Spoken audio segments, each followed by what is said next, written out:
Odiaban a los que no pertenecían a Israel. Y por eso cuando entramos ahí en Jonás, voy a leer el versículo 1, Jonás capítulo 1, versículo 1. Dice: vino palabra de Jehová a Jonás, hijo de Amitai, diciendo: levántate y ve a Nínive, aquella gran ciudad, y pregona contra ella, porque ha subido su maldad delante de mí. Y Jonás se levantó para huir de la presencia de Jehová a Tarsis, y descendió a Jope y halló una nave que partía para Tarsis, y pagando su pasaje, entró en ella para irse con ellos a Tarsis, lejos de la presencia de Jehová. En este punto, Jonás no deseaba hacer caso. Vamos a orar nuevamente y seguimos. Padre, queremos pedirte que tú nos ayudes, nos ilumines, nos des la dirección, Señor, que necesita tu palabra en nuestras vidas. Que tú nos ayudes a conectarnos contigo, Señor, en esta mañana. Que tú quites toda distracción y que tú puedas permitir que tu palabra haga el efecto que tiene que hacer en nuestras vidas, Señor. Estamos aquí delante de ti, en tu nombre, amén. Entonces, lo que pasa en el inicio, ya lo conocemos, ¿cierto? Jonás se vuela solo. Yo creo que la historia de Jonás es la historia más contada en escuela dominical, ¿sí? Hasta la canción está mal hecha, por eso la cambiaron en el nuevo corario, pero ya vamos a ver en qué está mal hecha. Pero Jonás no deseaba que los ninivitas fueran salvos. O sea, muchos argumentan que en aquel entonces la ciudad de Nínive era la ciudad más grande que había en aquel entonces. Era muy grande, fue fundada por Nimrod, el bisnieto creo que era de Noé, ¿sí? Era una ciudad inmensa, la capital de Asiria, y los asirios eran enemigos de Israel. Por ende, lo que hace Jonás es decir: ¿cómo así? Esto no es lo que yo quiero. Muchos han dicho: no, pero es que Jonás se fue porque el trabajo estaba como muy complicado. ¿Cómo iba a evangelizar una ciudad tan grande? Él solo. No, es que Jonás no quería hacer el trabajo, tenía como pereza, era un misionero perezoso. No. ¿Sí? Vamos a ver más adelante y los voy a mantener para allí, para acá, porque vamos a ver, es un panorama del libro. En el capítulo 4, en el versículo 1, no nos vamos a mover de Jonás, obviamente, vamos a quedarnos en Jonás para comprenderlo y entenderlo. Pero Jonás se apesadumbró en extremo y se enojó, y oró a Jehová y dijo: ahora, oh Jehová, ¿no es esto lo que yo decía estando aún en mi tierra? Por eso me apresuré a huir a Tarsis, porque yo sabía que tú eres Dios clemente y piadoso, tardo en enojarte y de grande misericordia, y que te arrepientes del mal. Ahora pues, oh Jehová, te ruego que me quites la vida, porque mejor me es la muerte que la vida. O sea, el pueblo se arrepiente, Dios ya no quiere hacer mal contra Nínive, y lo que hace Jonás es, ¿sí? ¿Por qué huyó Jonás de la presencia de Dios? Porque él sabía, o sea, Jonás no huyó porque él desconociera la omnipresencia de Dios. Él era un profeta, él conocía muy bien la omnipresencia de Dios y que no había un lugar en donde ocultarse. Pero Jonás huye es porque él sabe que si él predicaba el evangelio en Nínive, ¿qué iba a pasar? Se iban a arrepentir las personas. Entonces él dice: yo huí porque usted es muy bueno, usted es misericordioso, usted es lento en airarse. En cierta convención le preguntaron a un teólogo y le dijeron: ¿por qué fue tan duro el castigo de Dios en el Edén? ¿Por qué? ¿Por qué fue tan duro el castigo de Dios allá en el huerto del Edén? ¿Por qué? El teólogo muy serio dijo: ¿qué? ¿Muy duro? Dios les había prometido que si pecaban, Él los iba a eliminar, iba a matarlos por su pecado, y Dios no lo hizo. Les dio más de 900 años a Adán. Antes el castigo, lo que fue muy leve, y fue mucho amor de parte de Dios con la transgresión que ellos tuvieron.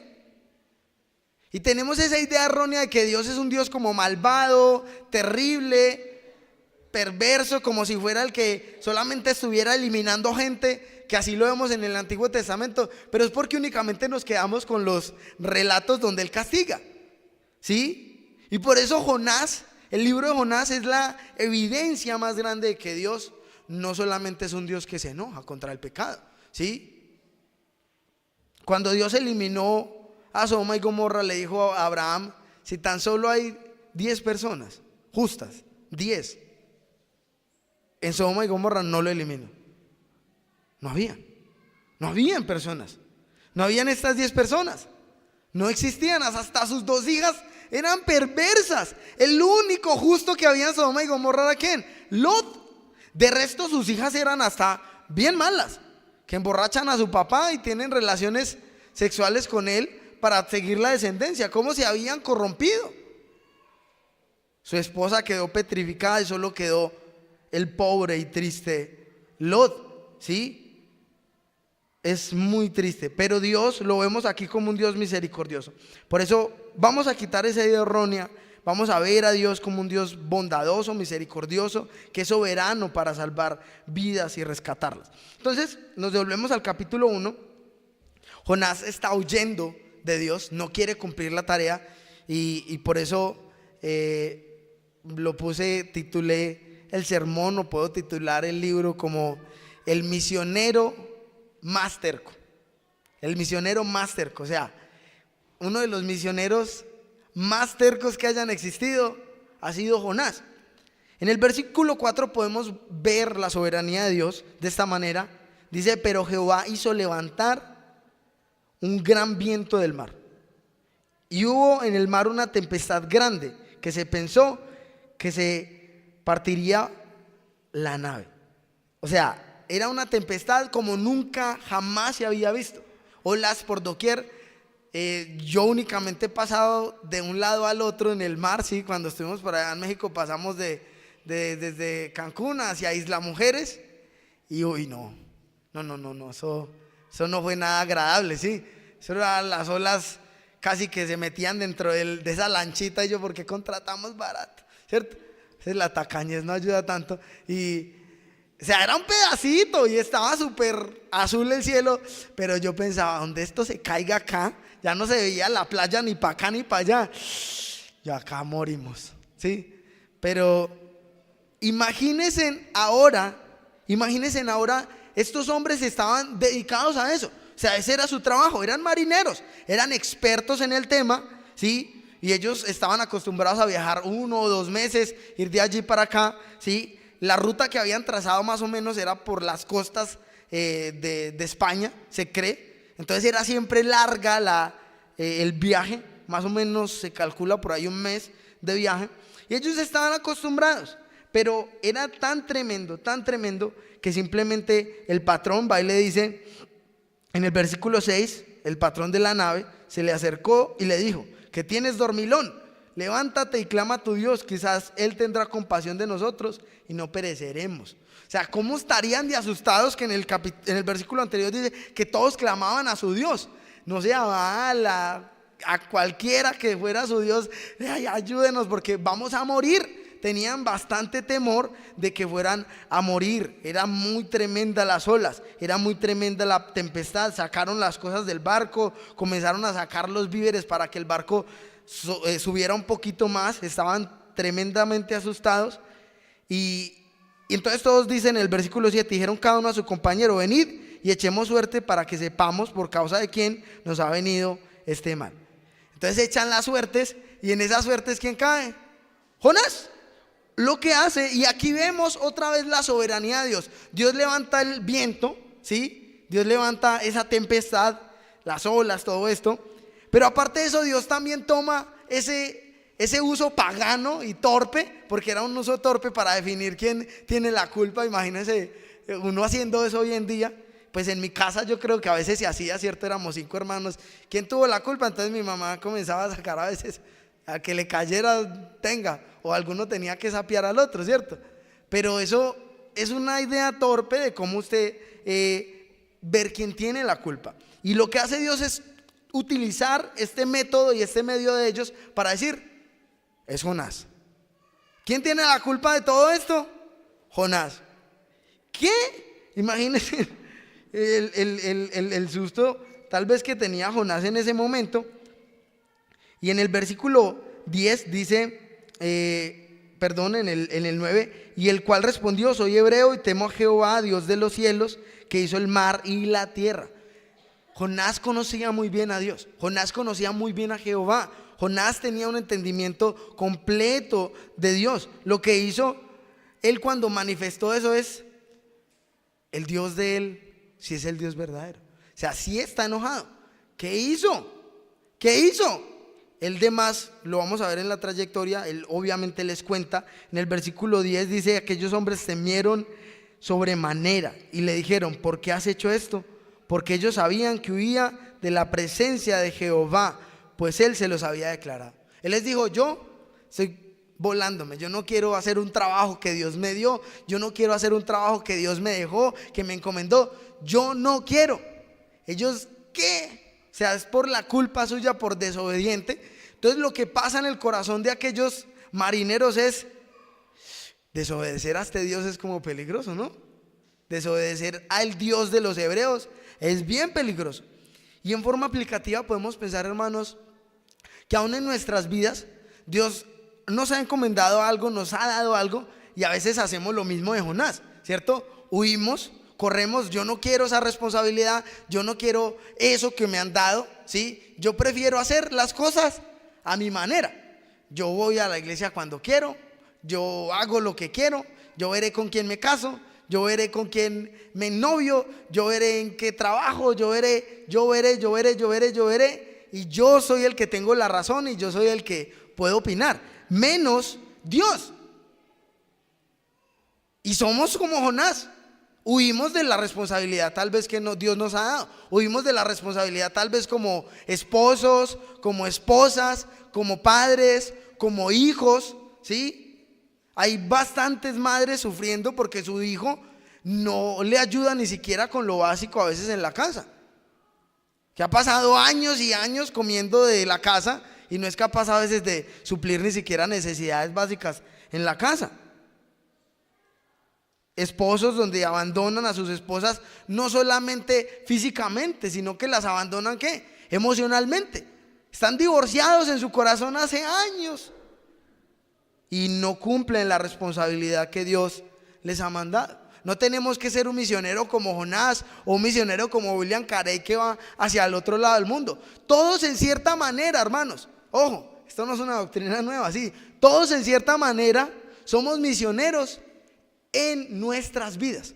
Nosotros llevamos la palabra a nuestro trabajo, llevamos la palabra a nuestra familia, a nuestro barrio, a nuestra casa, a nuestros hijos, a nuestra esposa, a su esposo. O sea, todos tenemos una tarea que hacer. Todos. A algunos les tocó una tarea más dura, ¿cierto? Con un esposo más bravo, un esposo más jodido, una esposa más jodida, o bueno, que sé, unos hijos más rebeldes. Pero todos tenemos una tarea y muchas veces estamos ¿qué? Huyendo de esa tarea. Si Dios te encomendó evangelizar a tu esposo inconverso, tienes que evangelizarlo. O parecemos a Jonás, ¿cierto? A ese se va para el infierno, ese no merece ni la salvación, ¿sí? Esa, no. Mi papá bien malo que fuese, no. Y tenemos esa idea malvada y perversa que tenía Jonás, de que solamente algunos merecen la salvación. ¿Cuáles merecen la salvación? Los que me caigan bien, ¿cierto? De resto, ese vecino que me ha hecho la vida imposible, ese marido que me abandonó con tantos hijos, ese otro que me hizo, ese no merece la salvación. De resto, sí, ¿cierto? Falso.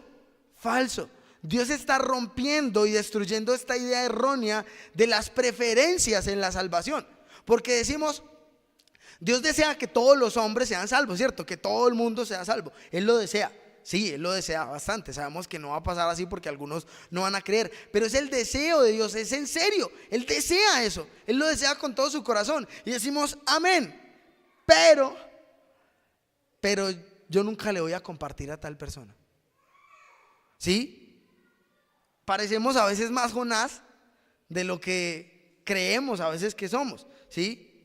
Entonces Jonás simplemente está huyendo, corriendo. Estas personas se dan cuenta del de lo terrible que ha hecho, cómo va a huir de Jehová, cómo va a hacer eso. Entonces le preguntan: ¿qué vamos a hacer contigo? Y Jonás vuelve en su depresión tonta, diría yo, porque él se deprime por algo que no tiene que deprimirse. Él dice: tírenme al mar.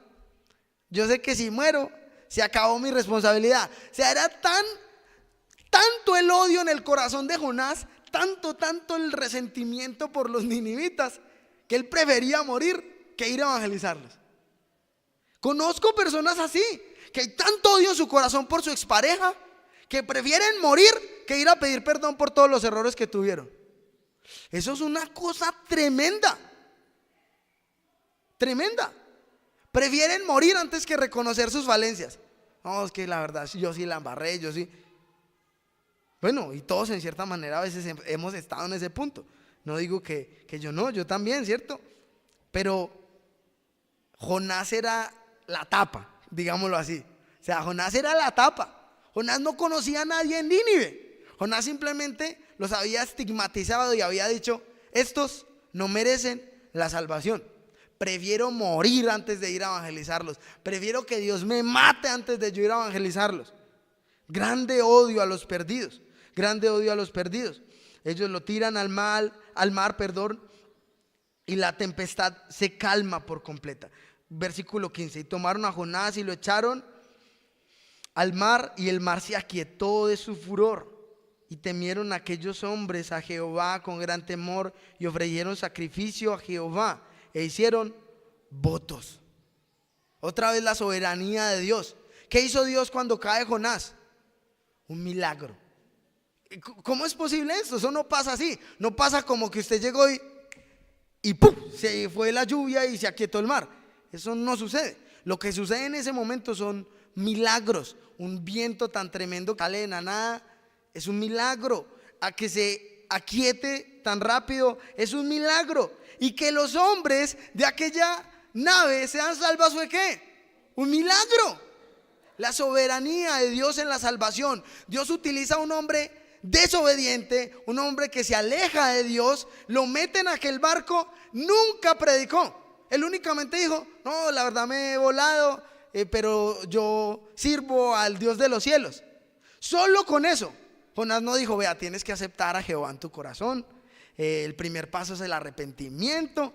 Vamos a ir a 30 cultos de evangelismo. No, nunca dijo nada. Y lo que hizo Dios fue que tomó todo su poder, todo su amor. Ellos vieron el amor y el furor de Dios, porque cuando uno llega a Dios, uno ve claro, ve la ira de Dios, y que si uno no se arrepiente hay condenación eterna, pero también que hay amor para rescatarnos. Y ellos ven eso, ¿y qué hacen? Se salvan.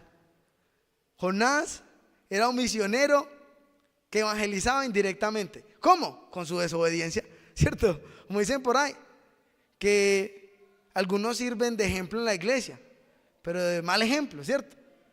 Sirven de mal ejemplo en la iglesia. Y a veces esos malos ejemplos también Dios los usa, ¿para qué? Para salvar a personas. Esa es la soberanía de Dios, que a veces creemos de que no...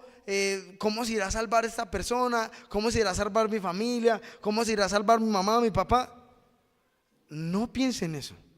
Dios los va a salvar de las maneras más inesperadas posibles. Estos marineros fueron salvados.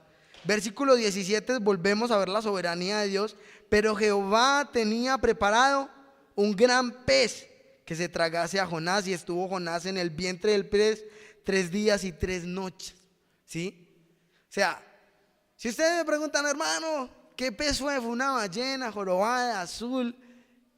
No sé, dice que un pez, ahí no dice que una ballena, ¿sí? Y ahí pintan a veces una ballena. Y bueno, las ballenas azules y las jorobadas, especialmente las jorobadas que tienen como la tráquea un poquito más grande, solamente llega a medir 20 centímetros. Es muy pequeño. Entonces yo no creo que haya sido una ballena, porque no entra, por ahí no entra Jonás, ¿sí? Pero es que ahí no dice que fue una ballena, ahí dice que fue un gran pez. O sea, fue algo muy grande, tal vez 5 veces más grande que una ballena, ¿sí? Algo que Dios preparó, que Dios tenía escondido, o que tiene escondido, ¿cierto? No sabemos, especulaciones de caliche, pero Dios tal vez tenía su pez preparado para que se tragara a Jonás. Ustedes saben qué pasa en el estómago cuando comemos, ¿sí? La carne que es tan dura sale de nuestro cuerpo desechas. ¿Por qué? Porque hay ácidos gástricos, o sea, de una manera tremenda, ¿sí? O sea, eso coge lo que haya en nuestro estómago y lo derrite, lo deshace. Imagínense a Jonás estando allá metido durante esos 3 días, ¿sí? Durante esos 3 días y todos los ácidos gástricos del pez cayéndole sobre la piel, sobre la cara, sobre el cabello, sobre su ropa. Jonás intentándose tapar de todos los ácidos gástricos que le caían del estómago del pez. Y por eso es que Jonás dice en el versículo 3 del capítulo 2: me echaste a lo profundo en medio de los mares y me rodeó la corriente, todas tus ondas y tus olas pasaron sobre mí. Entonces dije: desechado soy delante de tus ojos, mas aún veré tu santo templo. Entonces lo que hace Jonás es que clamar a Dios. Jonás está tan embalado. Jonás pensó: con la muerte lo soluciono. Si me echan al mar, muero y listo, ahí se acabó mi trabajo, se acabó mi tarea. Resulta, hermanos queridos, que nosotros siempre pensamos en el camino fácil, ¿cierto? Me muero y ya. Recuerdo una vez que hablaba con cierta persona y me decía: yo a veces he tenido ganas hasta de tirármele a una tractomula, ¿cierto? De lo deprimido y lo aburrido que estaba. Pero después pienso: uy, ¿dónde quedé en silla de ruedas y no me mate la tractomula? ¿Cierto? Pues es muy cierto. Y yo, sí, es muy cierto.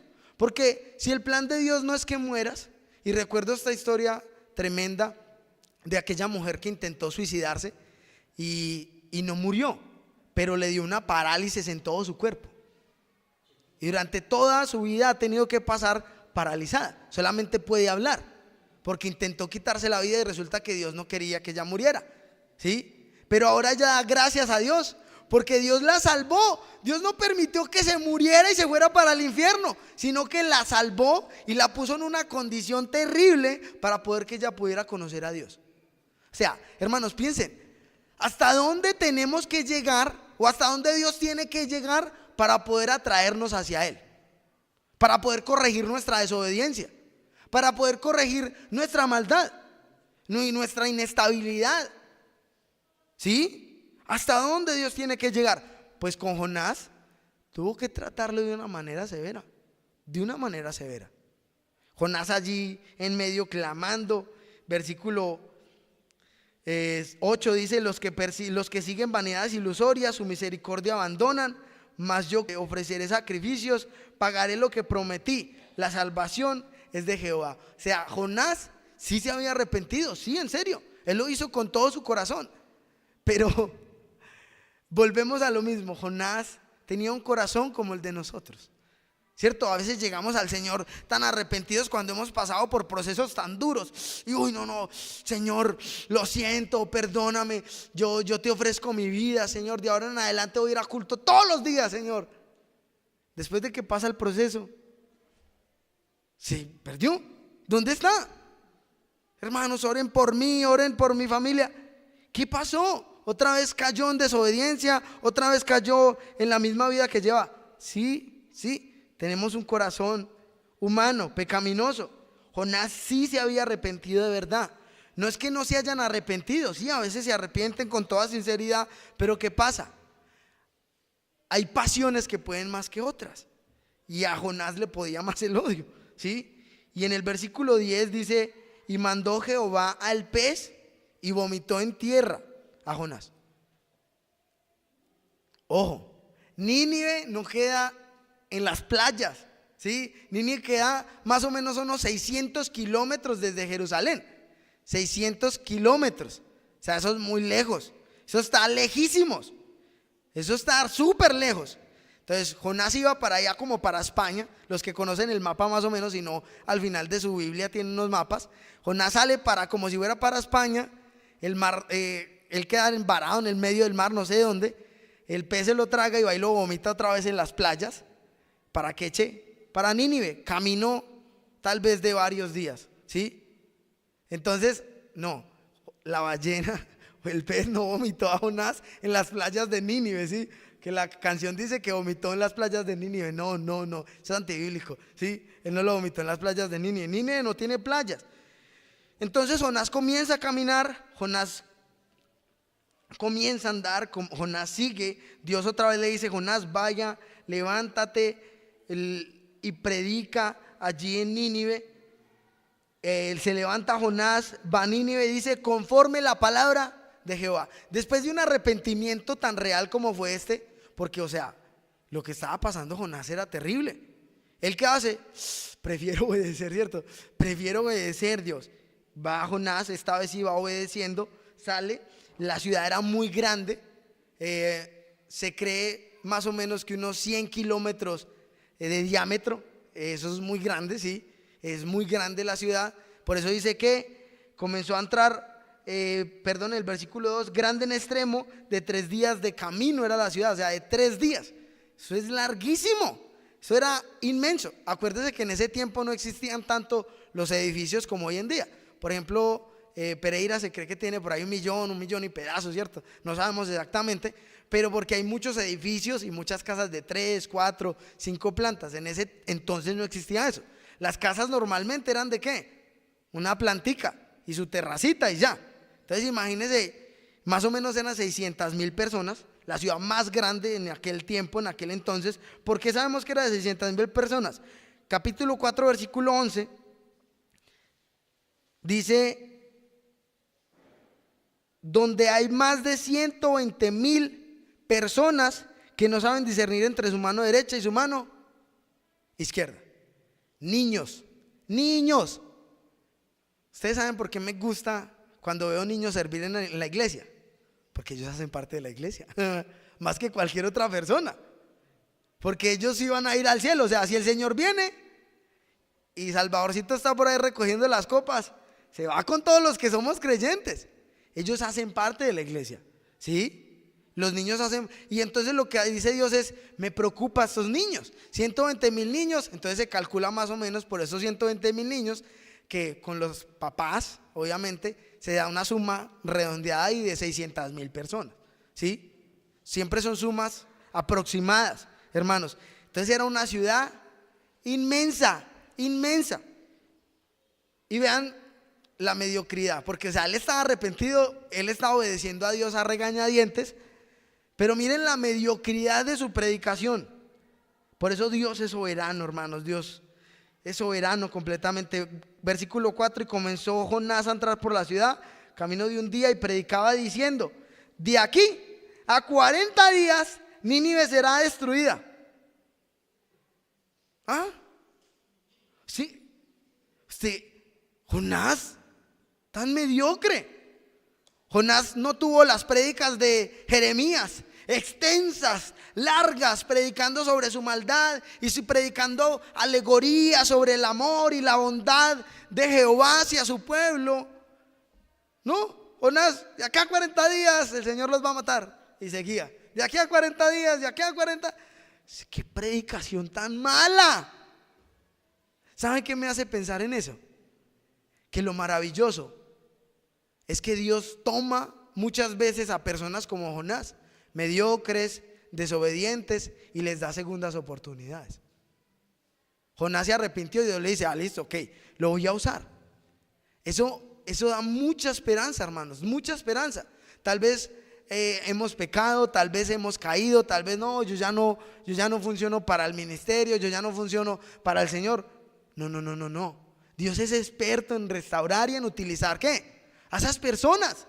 Dios utilizó a Jonás, que no quería. Dios lo utilizó. Y usted tal vez está viendo su vida y Dios: ¿cómo va a utilizar mi vida? No, yo todo lo malo que he hecho, o no, yo lo que he hecho, o yo esto, yo lo otro. Dios es maravilloso, hermanos. Dios es maravilloso tomando a alguien tan desobediente como Jonás, porque en serio que uno lo ve y uno dice: a veces ese soy yo, tan desobediente. El Señor diciéndome: quiero que vaya para allí, y yo yo quiero ir para allí, ¿cierto? Que no, yo quiero que usted esté aquí. No, a mí me gusta más allí. Y somos más Jonás que nuestra misma persona. Tenemos tantos deseos propios, hemos pecado tanto, pero Dios nos toma a pesar de nuestra rebeldía, a pesar de nuestra insensatez, a pesar de nuestra desobediencia, y Dios dice: quiero usarlo, quiero usarla, quiero hacer con su vida algo increíble. Recuerdo cuando leí ese libro de Visioingeniería, escrito por Andy Stanley, el hijo de Charles Stanley, o Carlos Stanley, más fácil. Él dice que había una chica que era adicta a las drogas, ¿sí? Especialmente a la heroína, que es súper adictiva, es muy adictiva, y que de por sí los drogadictos, si ustedes no saben, son los más manipuladores que existen, ¿sí? Ellos lloran, en serio lloran, ellos dicen muchas cosas y si esta vez voy a cambiar, es mentira, solamente están manipulando para poder sacar provecho. Y aquella chica, él ya se había cansado de intentarle, de ayudarle, de darle dinero, y siempre terminaba otra vez consumiendo. Y Andy dice que un día propuso únicamente, cada vez que se la encontraba, decirle: Dios va a hacer cosas grandes con tu vida si te entregas a Él. Y cada vez que se la encontraba durante más de, creo que algunos años, le dijo: Dios va a hacer cosas increíbles con tu vida. Dios, al final ella pensó: ¿conmigo? O sea, conmigo, es que mire mi vida, mire, estoy destruida, destrozada, mire mi vida, ¿cómo Dios va a hacer algo conmigo? Sí, Dios va a hacer algo contigo. Pues ella conoció al Señor después de eso y tuvo uno de los ministerios más grandes que hubo en la iglesia donde ella estuvo, que creo que hasta el sol de hoy se ha expandido y todavía sigue creciendo, con mujeres que han sido abusadas, con mujeres que han sido golpeadas, con mujeres que han sido adictas, con mujeres que han sido violadas también en su juventud, aún ya grandes, y todo esto. Y ella acaparó todo este ministerio y ha llevado el evangelio del Señor a infinidad de personas, a una adicta. O sea, Dios utiliza a las personas, hermanos. Dios nos puede usar. ¿Cuál es el problema? El problema no es que Dios no tenga un plan para nosotros, es que no nos gusta el plan de Dios. Nos gusta nuestro plan. Tomamos nuestras decisiones. Pero ¿cuántas veces ha puesto usted en oración: Señor, si está bien yo hacer esto, si está bien que yo vaya a meterme por acá, si quieres tú esto para mi vida, si es la persona correcta? Recuerdo cuando me iba a casar, bueno, no estaba mi esposa, estaba cuidando a la cuñada en el hospital, y yo le dije: si los ancianos dicen que no, no me caso. Bueno, yo no me quería casar, tenía mucho miedo de casarme. Yo: no, eso es muy duro, ¿cierto? Y bueno, consultamos a los ancianos y nos dijeron: uy, claro, hermano, qué bueno. Ay, Señor bendito. Y yo: no, vamos a preguntarle a otros hermanos a ver qué nos dicen. No, hermano, qué bueno, qué bendición que se va, ¿cierto? Dios estaba diciéndome: sí, cásese, hágale, eso es lo que usted necesita para su vida. Y en serio, hermanos, que no hay día que no pase que yo vea a mi esposa y diga: qué decisión tan maravillosa, qué decisión tan maravillosa. ¿Por qué? ¿Por qué? Porque es que es la decisión de Dios, hermanos. No es mi decisión, no es mi decisión. Jonás dijo: no, en mi decisión no quiero ir allá, no quiero evangelizar a esas personas.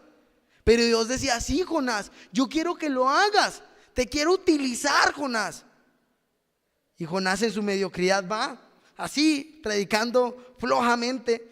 Tal vez usted tome decisiones a regañadientes y bueno, vamos a hacerlo, pues ya que. Y en el versículo 6 dice: llegó la noticia hasta el rey de Nínive y se levantó de su silla, se despojó de su vestido. Escuchen esto, hermanos, era el rey de una de las ciudades más poderosas en aquel tiempo. Un rey, no un presidente no tiene el poder que tenía un rey. El rey era el soberano de la nación. Si él decía: este muere, muere. Él tenía todo el poder en su ciudad. Se despojó de su vestido, se cubrió de cilicio y se sentó sobre ceniza, o sea, se humilló e hizo proclamar y anunciar en Nínive por mandato del rey y de sus grandes, diciendo: hombres y animales, bueyes y ovejas, no gusten cosa alguna, no se les dé alimento ni beban agua, sino que cúbrasen de silicio hombres y animales, y clamen a Dios fuertemente, clamen, y conviértase cada uno de su mal camino, Él lo entendió, de la rapiña que hay en sus manos. Quién sabe si se volverá y se arrepentirá a Dios y se apartará del ardor de su ira y no pereceremos, y no pereceremos. O sea, ¿sabe qué me encanta? Que llegó hasta la persona más importante. A veces el evangelio tiene que llegar al líder de la casa. A veces el evangelio tiene que llegar y ahí se expande el evangelio, ¿sí? Dios utilizó al rey para que el rey proclamara el ayuno hasta con los animales. Y él dijo, no, que no maten ni a los animales. Esa es la conclusión que yo saco de ahí, es lo que el rey quería era: Dios, si nos vas a salvar, sálvanos a todos. Salva hasta a los animalitos, salva a los niños, salva a cada persona, sálvame a mí, sálvanos, Señor. 10, y vio Dios lo que hicieron y se convirtieron de su mal camino y se arrepintió del mal que había dicho que les haría y no lo hizo. Hermanos, amigos, vea, la salvación es muy fácil. La salvación es súper sencilla y es únicamente que usted se arrepienta de su mal camino. ¿Qué mal camino lleva usted? ¿Qué cosas está haciendo que le desagradan a Dios? Que Dios no avala. Arrepiéntase, conviértase. Lo que quiere decir convertirse de su mal camino es abandone esa vida que usted lleva y mire hacia Dios y dígale: Señor, ya no quiero caminar más por aquí. Perdóname. Me arrepiento de mi maldad y creo en Jesucristo. Obviamente estamos hablando de muchos años atrás, ¿sí? Ellos podían mirar hacia adelante, ellos podían mirar hacia adelante en la salvación, pero ellos especialmente se convirtieron de su mal camino y creyeron de que Jehová podía perdonar sus pecados.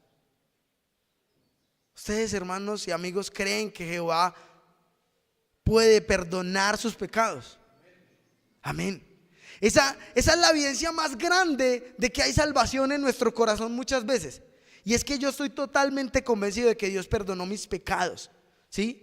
Usted puede salir a la calle y preguntar: ¿usted cree en Jesús? Sí, claro, no, pues Jesús murió por nosotros. Pero ¿usted cree que le perdonó sus pecados? Uy, es que son tantos.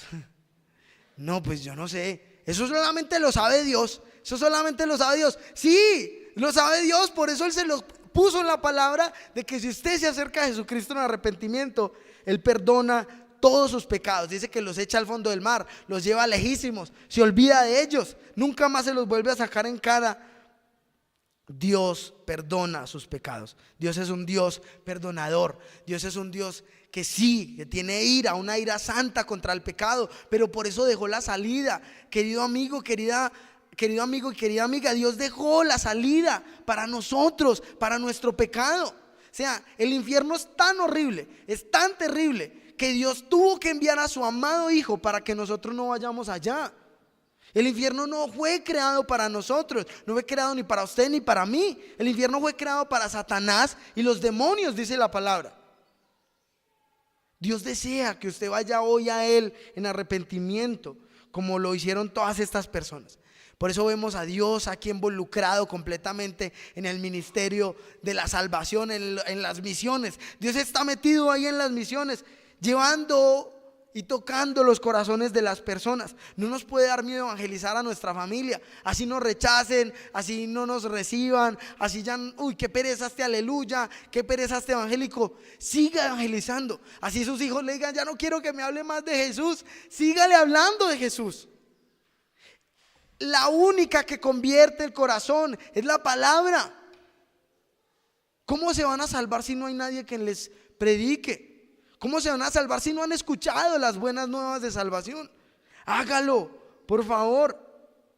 Versículo 1 del capítulo 4, ya concluyendo, dice: pero Jonás se apesadumbró en extremo y se enojó otra vez. O sea, él estaba bien, todo iba bien, ¿cierto? Lo estoy haciendo, Señor. Estoy aquí predicando, Señor, voy bien. Pero cuando Dios salva a estas personas y Dios se arrepiente, se enoja otra vez. Brota de su interior lo que él había ocultado. ¿Qué? El enojo, su ira, su odio hacia los inconversos. Y oró a Jehová y dijo: ahora Jehová, ¿no es esto lo que yo decía estando aún en tierra, cierto? Que tú eres piadoso, tardo en enojarte y grande en misericordia. Y vuelve y dice Jonás: prefiero ¿qué? La muerte. Y Jehová le dice: Jonás, ¿estás bravo? ¿Estás bravito, Jonás? Sí, hasta la muerte. Estoy enojado hasta la muerte. Parece un niño chiquito, ¿cierto? Yo recuerdo que a veces mi mamá me regañaba y me regañaba. Yo: sí, estoy muy bravo. Y le decía cosas muy feas. Jonás parece un niño chiquito. Jonás parece un niño chiquito diciéndole: sí, estoy muy bravo, y haciendo pataletas. No quería Jonás la salvación de estas personas. Había tanto racismo, había tanto odio en su corazón. He estado a veces en Facebook y me he metido y veo tanto odio de las personas hacia los a los de Franja de Gaza. Veo tanto odio hacia estas personas que confiesan otra fe, tanto odio hacia aquellos que no pertenecen a nuestra propia línea de cristianismo.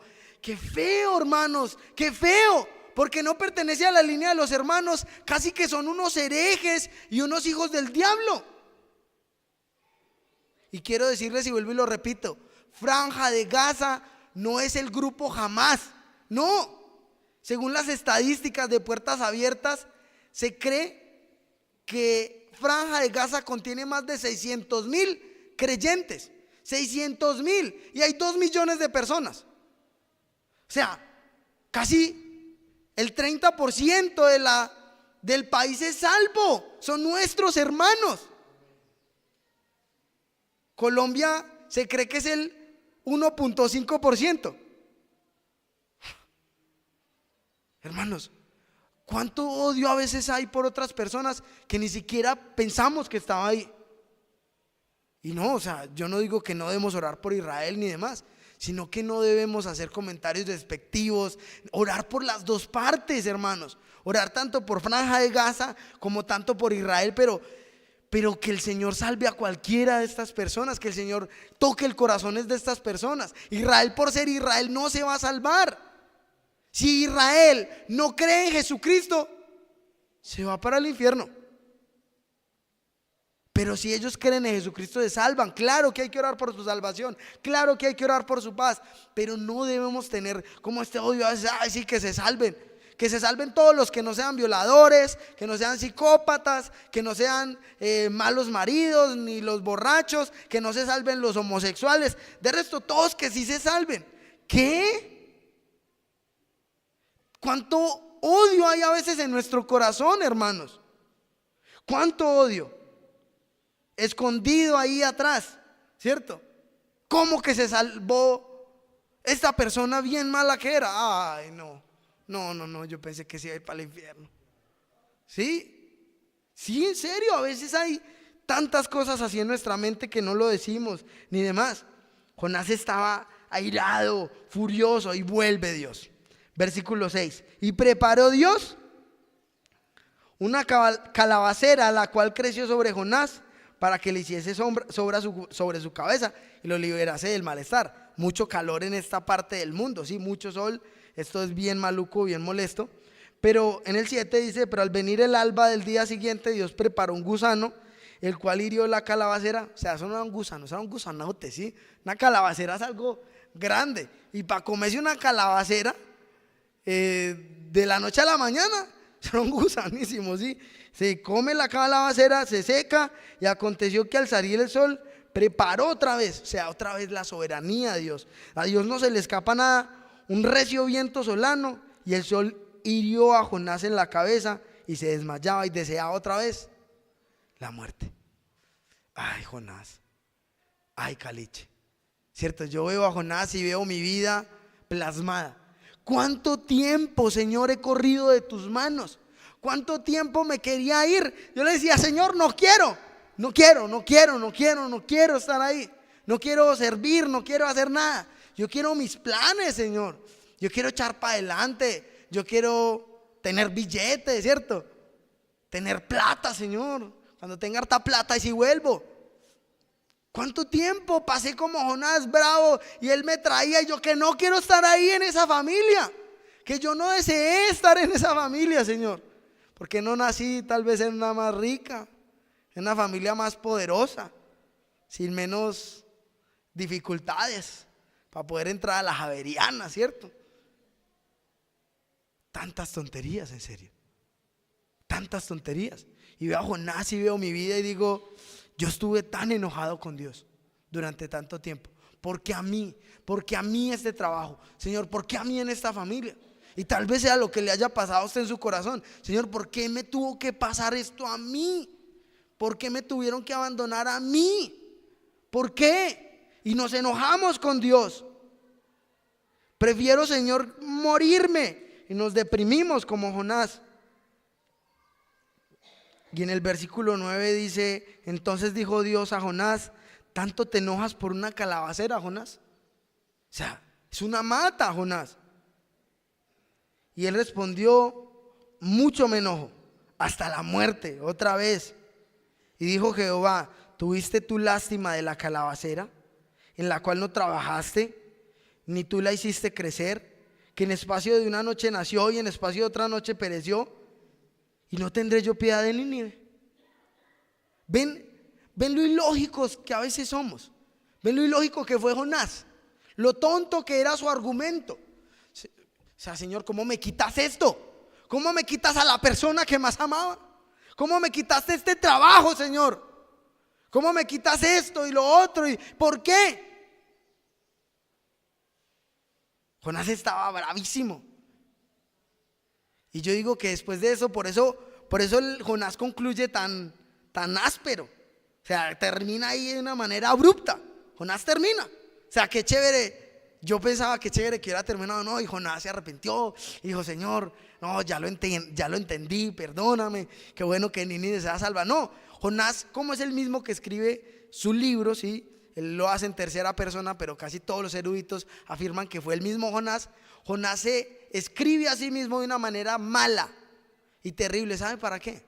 Para que quede ejemplo para nosotros, para que quede ejemplo para nuestras vidas. Veamos los tercos que a veces podemos llegar a ser y cómo nos rehusamos a escuchar la voz de Dios.